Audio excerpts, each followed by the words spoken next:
네, 감사합니다. 하나님 말씀 이제 보도록 하겠습니다. 함께 보실 하나님의 말씀은 로마서 10장 9절에서 10절까지 말씀입니다. 함께 있는 자리에서 성경을 펴신 후에 로마서 10장 9절부터 10절 말씀을 함께 합독하도록 하겠습니다. 함께 로마서 10장 말씀 펴도록 하겠습니다.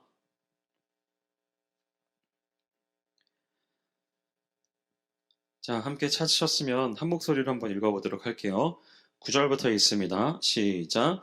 내가 만일 내 입으로 예수를 주로 시인하며 또 하나님께서 그를 죽은 자 가운데서 살리신 것을 내 마음에 믿으면 구원을 받으리라. 사람이 마음으로 믿어 의에 이르고 입으로 시인하여 구원에 이르느니라. 아멘. 이 말씀 가지고 말씀 나눌 텐데요. 한 말씀만 다시 보도록 할게요. 앞에 화면에 나와 있는데요. 로마서 10장 9절, 아까 읽었던 말씀 중에서 한 절입니다. 저 말씀을 같이 보도록 할게요. 읽습니다. 시작. 내가 만일 내 입으로 예수를 주로 시인하며 또 하나님께서 그를 죽은 자 가운데서 살리신 것을 내 마음에 믿으면 구원을 받으리라. 로마서 10장 9절 말씀. 아멘.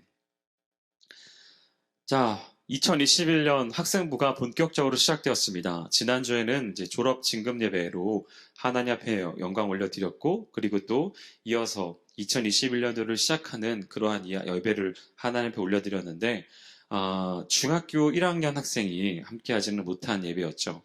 그러나 오늘은 드디어 우리 중학교 1학년 학생들이 이 자리 가운데 함께 온라인이지만 예배를 드리고 있습니다. 어저께 이 친구들 한 명 한 명을 찾아갔었어요. 그래서 함께 격려하고 인사하고 그리고 기도하는 시간을 가졌어요. 아이들의 키가 부쩍 자라고 그리고 멀리서만 봐왔던 그러한 친구들과 인사 나누고 함께 축복하고 함께 기도하는 그러한 시간들이 목사님에게는 너무나 즐거웠고 반가운 그러한 시간이었어요. 여러분들 만날 수 있어서 진심으로 기뻤고 행복했어요. 그리고 함께 예배할 수 있어서 너무 고맙고 그리고 너무 감사해요.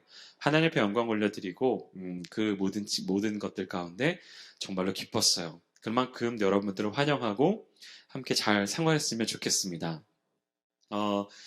그래서 그리고 또 이제 함께하는 모든 친구들도 또 소중한 친구들인데요.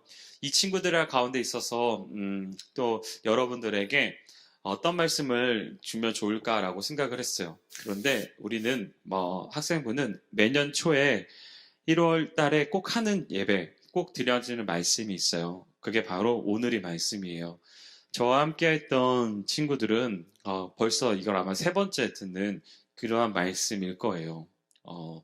이 본문을 가지고 매년 초에, 1월 초에 이 말씀을 가지고 목사님이 설교를 하고 있어요. 그것은 목사님이 여러분들을 대하고 여러분들과 교제하고 여러분들을 목양하고 가르치며 나아갈 때 목사님이 이러한 방향성을 가지고 이러한 목표와 이러한 꿈을 가지고 여러분을 대하고 있다라는 것을 알려주기 위한 거예요.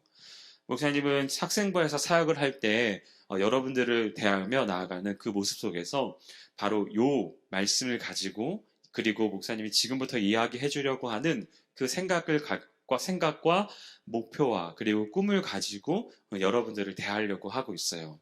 그래서 이 말씀을 잊지 말라고 생각하면서 신입생인 중학교 1학년 아이들에게 전해주고 있고요. 그렇게 하고 있어요. 그런데 그게 매년마다 또 하는 이유가 잘 까먹어요. 중학교 1학년 학생들한테 이걸 얘기해 줬는데도 잘 까먹어요. 지금 아마 어쩌면 중학교 2학년 학생, 올해 중학교 2학년 되는 친구들도 작년 1월 이맘때쯤에 분명히 이 설교를 들었거든요. 그런데 아마 기억을 가물가물할 수도 있어요. 이건 고등학교 3학년이 되어서도 아마 쉽지 않은 일일 거예요. 그래서 매년마다 반복하고 있어요. 중학교 1학년에 올라온 친구들에게 이 말씀을 좀 전해주면서 목사님이 여러분과 이런 생각을 가지고 앞으로 주어지는 시간 동안 교제하길 원한다 라고 하는 의미를 전달하고 싶은 거고요.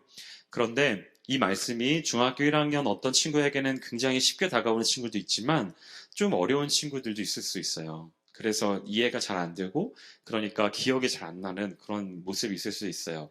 그래서 매년 해줘요. 그러니까 오늘 이게 도대체 무슨 말이지? 라고 생각이 들 때라도 아무 걱정하지 마시고 그냥 잘 따라와 주시면 돼요. 그런 내년도 이 이야기를 할 거고 내후년에도 이 이야기를 또 할 거예요. 1월 이맘때쯤 말이에요. 여러분들이 중학교 2학년이 되고 중학교 3학년이 되고 지금 중학교 2학년이 중학교 3학년이 되고 고등학교 1학년이 되고 말이에요. 제가 있는 그 순간 하나님께서 제게 이 공간에 이 시간에 어느 만큼 허락하실지는 잘 모르겠지만 주님이 허락하여 주시는 그 시간 동안에는 1월 초반에는 항상 이 말씀을 가지고 나눈다. 이렇게 이해하시면 좋을 것 같습니다. 그래서 오늘 말씀 로마서 10장 9절부터 10절까지 말씀을 가지고 여러분들과 함께 이야기 나눠보도록 할게요. 이게 뭔지 아세요? 요 마크가 뭔지 아세요? 요런 게 사인이래요. 찾아보다가 요런 사인이 있다는 걸 알게 됐어요, 목사님이. 좋은 뜻은 아니에요, 사실.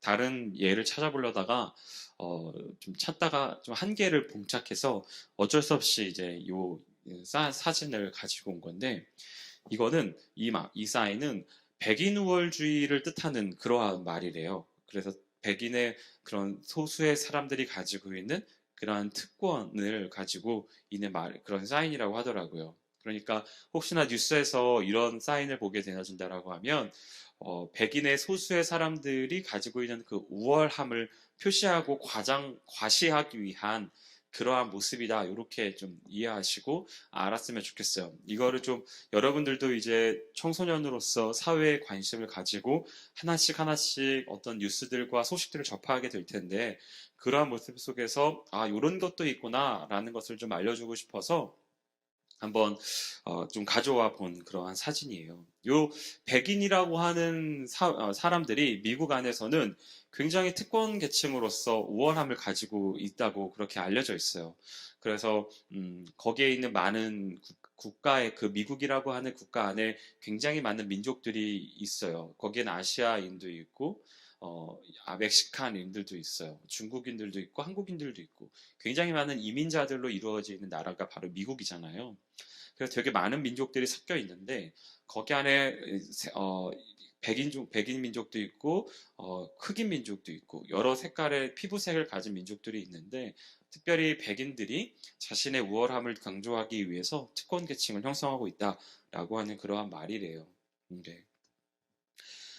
그런데요, 반면에 이런 어쩌면 조금 보기에 평가하기에 따라서 다를 수 있지만 좀 부정적으로 대부분 평가할 수 있는 저러한 모습들이 있는 반면에 또 다른 어떠한 권리와 다른 또 특권이 또 있을 수 있을 것 같아요. 그 중에 여러 특권과 여러 계층들이 가지고 있는 그런 뭔가의 특혜 이런 것들이 아마 많은 부분들이 있을 텐데 그 가운데에서 또 한 가지로 본다면 바로 여러분들에게 해당되는 특권도 있을 거예요. 그 특권이 뭘까요? 바로 청소년의 특권이 되는 거죠. 청소년의 특권으로 여러 가지 것들을 또 규정을 할 수 있어요. 어떤 게 아마 청소년의 특권으로 생각할 수 있을까요? 청소년 특권이라고 하면 어떤 것들을 예시를 들 수 있을지 한번 좀 생각을 해보시겠어요? 예를 들면 뭐 교육을 받을 수 있는 권리 뭐 이런 게 아마 청소년들이 가질 수 있는 특권일 거예요. 그리고 잘 양육받을 권리, 잠잘 수 있는 공간을 확보할 권리, 뭐 이러한 것들이 아마 청소년들이 가지고 있는 특권일 겁니다. 이들이 청소년 여러분들이 행사할 수 있는 그러한 권리들 중에서 저는 교육받고 싶어요라고 저는 잘 입고 잘 먹고 잘 쉬고 싶어요라고 하는 그 권리를 이야기할 수 있죠. 종교의 자유에 대한 권리도 분명히 여러분들에게도 있지요. 그런 식으로 하나둘씩 그렇게 권리들을 가지고 있을 거예요. 그런데 마찬가지로 그리스도인에게 있어서도 권리라고 하는 것들이 있어요. 그리스도인이라고 하는 부분에 있어서도 특권이 분명히 존재해요. 여러분들은 청소년님과 동시에 그리스도인이다라고 하는 거죠. 그리스도인이기 때문에 여러 또 권리도 여러분들에게도 분명히 존재하고 있어요. 하나님께서 여러분들의 품에 푹 안겨줘서 여러분들을 주의 자녀로 삼아주시고 여러분들을 안전하게 지켜 보호해 주세요. 그래서 여러분들이 어디로 가든지 간에 늘 동행하여 주시고 가장 선한 길로 인도하시며 가장 완벽한 모습으로 여러분들을 지도해 주실 거예요.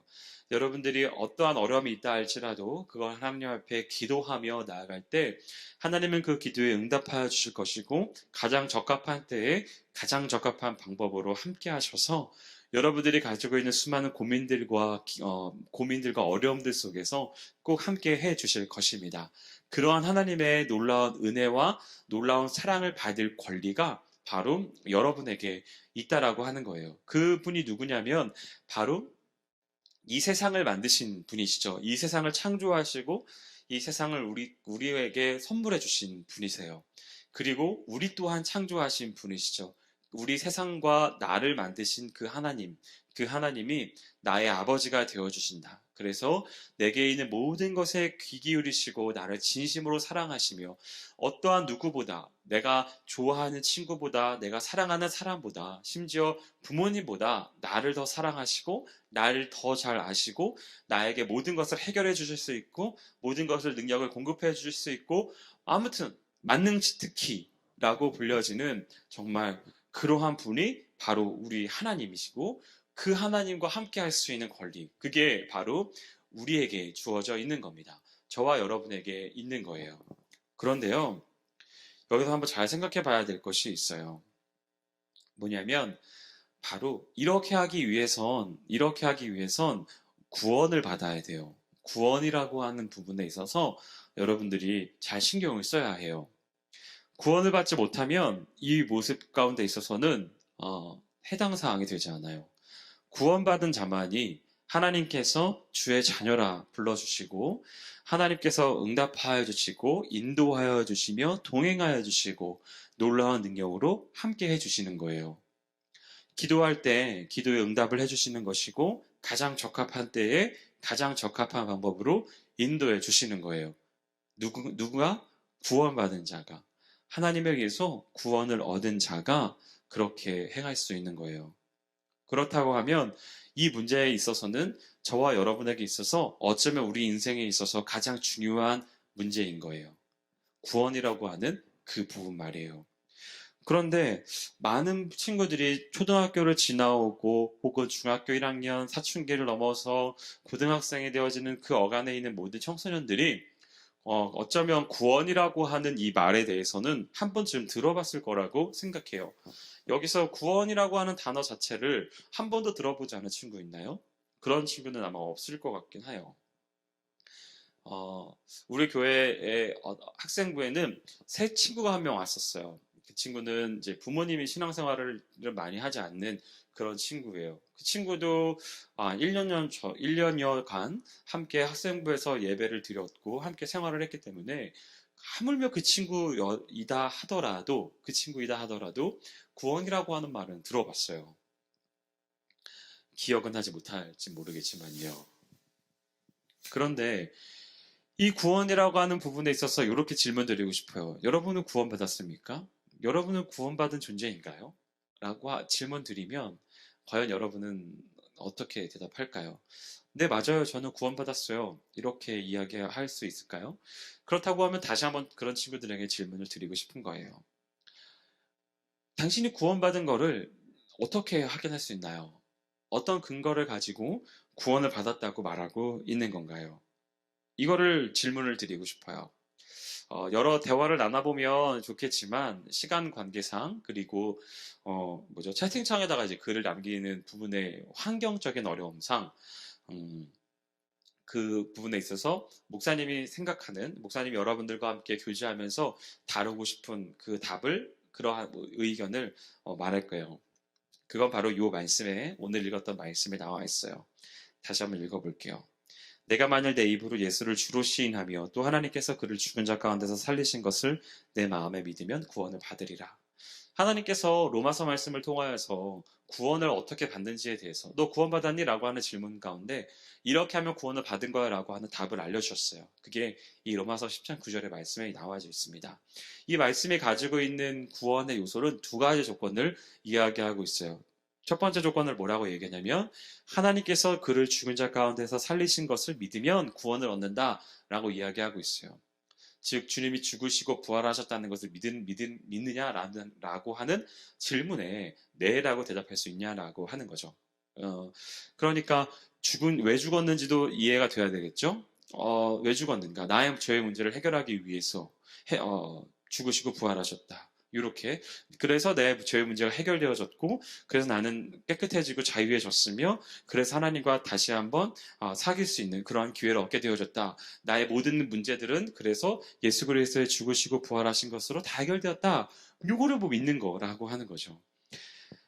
그런데 구원을 얻는다라고 하는 그 부분에 있어서 이렇게 주님은 우리 죄의 문제를 해결하시기 위해서 죽으시고 부활하셨다는 것을 제가 믿어요. 주님은 나를 위해 죽으셨고 또 나를 위해 부활하셨어요. 라고 하는 걸 내가 믿어요. 진짜로 믿어요. 사람이 죽고 부활했는데 그 놀라운 기적을 내가 믿어요. 라고 하는 그것뿐만이 아니라 네가 이렇게 하면 구원을 얻는다라고 로마서 10장에서 말하고 있는 이 말씀 가운데 있어서는 이 한 조건 외에 한 가지 조건을 더 말하고 있어요. 뭐라고 얘기하냐면 네가 만일 네 입으로 예수를 주로 시인하면 이라고 이야기하고 있다는 겁니다. 두 가지 요소를 이야기하고 있어요. 앞에 한 가지 요소는 얘기했고요. 두 번째 요소는 바로 주인으로 인정하느냐라고 하는 거예요. 예수님을 내 삶 가운데 있어서 진짜 주인이냐라고 하는 거죠. 공부하는 것의 주인이냐, 돈을 쓰는 것의 주인이냐, 친구를 사귀는 것의 주인이냐, 어려운 친구들을 돌보는 것에 있어서의 주인이냐, 부모님에게 있어서 순종하는 것에 대하여 주인이냐, 여러 가지 모든 삶에 있어서의 전 영역에 있어서 시간이며 물질이며 체력이며 건강이며 여러분의 목표며 꿈이며 모든 것에 있어서의 주인이 예수님이냐, 그래서 예수님이 하라고 하는 것대로 그냥 하겠는 것을 순종을 하겠느냐라고 하는 질문인 거예요. 내 꿈과 내 비전과 내 목표에 있어서 하나님께서 하라는 대로 할게요. 그게 무엇인지 확인되면 그것이 의사이든 그것이 변호사이든 그것이 선생님이든 그것이 청소부이든 어떤 것이든 상관하지 않고 주님이 원하는 대로 하라고 할게요. 이런 고백을 할 수 있겠냐는 거예요. 연약한 친구들에 있어서 심지어 저 친구 왕따를 당하고 있는데 저 왕따를 당하는 친구를 보살피는 거면 나도 왕따가 될 수 있는데 주님이 원하시면 내가 그 친구에게 다가가서 친구가 되어줄게요. 라고 고백할 수 있겠냐는 거죠. 내 동생 짜증나요. 내 동생이 정말 말을 안 들어요. 내 동생이 왜 이렇게 하는지 모르겠어요. 그런데 가족을 사랑하라고 말씀하셨으니까 내가 그 말씀에 순종할게요. 이렇게 할 수 있겠냐는 거예요. 내 본성으로는 내 마음으로는 진짜 하기 싫은데 그거를 주인 되어주시는 주님께서 하라고 하셨으니 내가 순종하겠습니다 라고 할 수 있겠냐는 거죠. 이 두 가지 질문인 거예요. 너 구원받았냐? 라고 하는 질문 가운데 있어서 네, 저는 구원받았어요 라고 말할 수 있으려면 뭐 어떻게 얘기해야 되냐면 정말 그 주님이 죽으시고 부활하신 것을 내가 믿습니다. 이걸 어려운 말로 뭐라고 얘기하냐면 주님은 나의 구세주이십니다 라고 이야기하는 거예요. 주님은 나의 구세주이십니다 라고 내가 고백합니다 라고 할 수 있어야 되는 거예요. 두 번째는 그 주님의 나의 주인이십니다 라고 고백할 수 있어야 된다는 거죠. 이 두 가지가 다 네라고 고백하고 그렇게 살아가면 구원을 얻는다라고 이야기하는 거 있는 겁니다. 그 구원받은 자는 특권이 생기는 거고 그 특권은 뭐냐? 이 세상을 만드시고 나를 지으신 그 하나님이 나의 아버지 되어 주셔서 나와 함께하여 주신다라고 하는 겁니다. 저는 학생부 사역을 하면서 여러분들과 함께 교제를 나누고 함께 여러분들을 가르치며 나아갈 때 바로 요거에 집중하기를 원해요.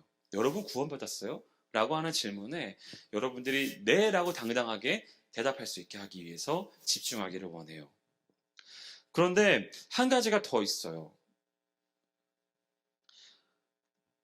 우리는 그리스도인이 되어졌어요. 이렇게 구원을 얻으면 그리스도인이 될 수 있어요. 그런데 이 그리스도인은 연약해요. 그래서 잘 자라나가고 잘 믿고 성장하는 것들이 필요한 거예요.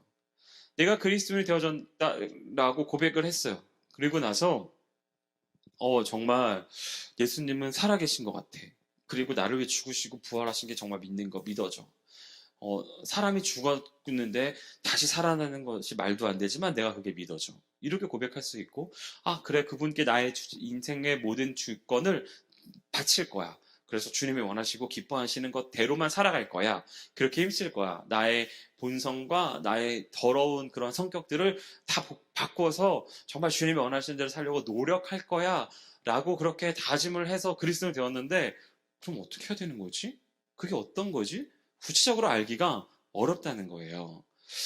왜냐하면 주님이 나에게 그 모든 것들을 말씀해 주시고 계속적으로 음성을 들려주시면 상관없는데, 그런 친구들은 많이 없잖아요. 그래서 우리는 자라나가야 된다는 거죠. 연약해져서 있는 그 모습 속에서 자라나가서 건강해져야 된다라고 하는 겁니다. 그 건강해져야 될 필요성에 대해서 여러분들에게 이런 질문을 한번 드리고 싶어요. 여러분은 주님을 사랑하시나요? 여러분은 정말로 주님을 사랑한다라고 고백할 수 있나요? 우리가 앞에 찬양을 했어요. 그 찬양을 할 때 첫 번째 고백에 있어서 내가 그 아름다우신 그 주님을 내가 정말 사랑하고 내가 그분을 경배합니다. 멈출 수 없습니다. 나의 노래를 멈출 수 없습니다. 이렇게 고백했던 그 찬양이거든요. 그 고백에서 담겨 있어요. 사랑한다고 말이에요. 혹시 여기서 찬양을 따라하는 친구가 있다면 여러분들 입술로써 뭐라고 고백했어요? 아름다우신 그 하나님을 내가 사랑합니다 라고 고백을 한 거예요. 여러분, 진짜 여러분은 예수님을 사랑하시나요? 그 주님을 사랑한다라고 이야기할 수 있는 친구 여기 있나요? 그런 친구에게 이 질문을 던지고 싶어요. 다음 질문인데요. 여러분은 주님을 얼마나 알고 계시나요? 여러분은 하나님에 대해서 얼마나 알고 계십니까? 잘 안다고 생각하세요? 잘 아시나요? 여러분 하나님을 잘 아시나요? 주님을 잘 아세요? 얼마나 아시는지 그 부분에 대한 질문을 다시 한번 던져보고 싶어요. 우리가 여러 친구들 시켜서 많이 경험을 하지 못했을 수도 있는데 이렇게 예를 한번 들어볼게요. 여러분은 부모님을 사랑한다라고 얘기할 수 있는 친구들 여기 있다면 부모님으로 한번 예를 들어볼게요. 우리 부모님이 뭘 좋아하시는지 잘 알면서 사랑하는 것이 되게 중요하겠죠. 우리 부모님은 매운 걸 못 드시는데 매운 음식을 사랑한다라고 하면서 해드리는 거 말이 안 되잖아요. 우리 부모님이 공포 영화를 싫어하는데 넷플릭스에서 우리 함께 가족들끼리 사랑을 속삭이면서 넷플릭스를 함께 보자 뭐 이렇게 얘기하는데 공포 영화를 틀면 되겠어요? 그러지 않잖아요. 가족들끼리 사랑을 함께 나누기 위해서 베푸는 건데 상대방이 좋아하는 것을 상대방이 싫어하는 것 좋아하는 것을 베풀어주고 싫어하는 것은 조심해야 되는 게 맞는 거잖아요. 그런 상황에서 우리가 필요한 게 뭐예요? 그분의 내가 사랑하는 대상에 대해서 잘 아는 게 중요한 거죠. 사랑한다라고 하는 그 모든 표현들이 그분이 알지 못하는 상태에서 하는 그 모든 행동들이 얼마나 멍청한 일이겠습니까, 여러분? 하나님을 아는 것이 너무나 중요하다라고 하는 거죠. 여러분들도 마찬가지예요. 내가 구원받았다라고 고백할 수 있는 친구들이 여기 있다면 여러분들 자라나가야 돼요. 무슨 말이냐면 양육받아야 돼요. 무엇을 양육받아야 되냐면 도대체 주님이 뭘 좋아하시는가, 주님이 뭘 싫어하시는가 그것을 잘 알아야 돼요. 그걸 알아서 내가 주님이 원하시는 것대로 행하고 주님이 원하시지 않는 것은 피하고 이러한 모습들이 여러분들에게 요청된다라고 하는 겁니다. 도대체 주님이 뭘 싫어하실까에 대해서 막연한 것이 아니라 주님 이러면 싫어하실 것 같아. 주님이 이렇게 하면 좋아하시겠지라고 생각하는 그 모든 것들 속에서 절대적인 그 기준과 방법을 배우고 나서 그렇게 행해야 된다라고 하는 거죠. 그것이 무엇이에요? 바로 하나님의 말씀인 것입니다. 이 말씀 안에서 여러분들이 잘 양육을 받아야 해요. 여기서 끝이 아닙니다. 그런데 하나가 더 있어요. 왜냐하면 바로 세 번째 여러분들과 함께 목사님이 있는 시간 동안 나누고 싶은 부분은 바로 비전이에요. 비전. 하나님은 여러분들에게 있어서 고유한 목적을 가지고 있어요. 여러분들에게 꼭 필요한 그러한 것들을 갖고 계세요. 그냥 창조하신 게 아니라 목적이 있게 여러분을 창조하셨어요. 여러분들에게 있어서 다 계획이 있어요. 한 사람 한 사람 지문이 다 다르듯이 모든 사람들 각자를 창조하실 때 필요한 모든 원하는 모습이 있고 그 모습으로 다 비전을 허락해 주셨어요. 그 비전을 달성하기 위해서 여러분들에게 필요한 은사들을 다 이미 제공해 주셨고 그것을 할 수 있도록 모든 여건들을 다 이미 조성을 해 주셨어요. 그래서 여러분들이 정말 내가 그리스도인이 되어지고 그리고 그 말씀으로 잘 양육을 받아서 하나하나 자라나갈 때 그때 어떻게 되냐면 하나님의 뜻을 발견하게 되고 그 여러분들에게 향한 고유의 목적을 알게 되어지면서 그 목적대로 살아갈 수 있게 되어져요. 그렇게 하기 위한 모든 것들은 이미 다 세팅이 되어 있습니다. 여러분들 중에서는 어떤 친구는 축구를 잘하잖아요. 운동을 잘하잖아요. 어떤 친구들은 공부를 잘하잖아요. 어떤 친구들은 음악에 관심이 있고, 어떤 친구들은 빵을 만드는 거에 관심이 있잖아요. 어떤 친구들에게는 연약한 어린아이들에 대해서 관심 있는 친구들 있잖아요. 어떤 친구들에게서는 어르신들을 공경하는 것에 대해서 예의범절, 이런 것에 대해서 굉장히 중요하게 생각하는 친구들이 있잖아요. 이런 것에 있어서 누군가에게 있어서는 적합하지만 누군가에는 없는 그런 것들이 있어요. 그것을 은사라고 해요. 그 은사와 달란트, 이런 모든 것들은 다 여러분들에게 다 이미 주어졌다는 겁니다. 그 모습들 속에서 도대체 하나님께 나에게 어떤 것을 원하시는 건가? 도대체 하나님께서 내게 고유한 비전을 뭐라고 설정해 두셨는가를 찾는 것, 그것이 필요하다라고 하는 겁니다. 여러분, 이렇게 흐리멍텅한 그런 멀리 있는 그러한 산들에 있으면 도대체 그게 무엇인지 잘 알 수가 없어요. 그게 바로 여러분이 말하고 있는, 여러분들이 지금 있는 그 꿈과 비전과 목표인 거예요. 흐리멍텅해가지고 도대체 내가 뭘 먹고 살아야 되나? 내가 도대체 어떻게 살아야 되나? 내가 어떻게 살아야 진짜 행복한 건가? 난 도대체 누구인가? 난 도대체 어떻게 태어났으며 나는 어떤 길로 가고 있고 도대체 나는 어떤 것에 있어서 진행이 되어지는 것인가? 막막하고 어려울 수 있어요. 그런데 저렇게 명확한 도구를 사용해서 보면 잘 볼 수 있어요. 저 눈을 누가 제공해 주시는가? 바로 하나님이 제공해 주십니다. 여러분이 하나님이 기뻐하시는 것대로 잘 살아가고 잘 훈련받으면서 그렇게 성장해 나아가면 하나님의 뜻을 발견하게 되고 그 뜻 가운데에서 여러분들에게 고유하게 설정해 놓으신 비전, 그것을 발견할 수 있게 될 것입니다. 그래서 정리해 보면 저는 여러분들과 함께 제게 주어져 있는 시간 동안 요 세 가지에 집중하려고 해요. 복음, 양육, 비전입니다. 복음은 이거예요. 예수 그리스도를 구주와 주인으로 믿는 것. 이게 복음입니다.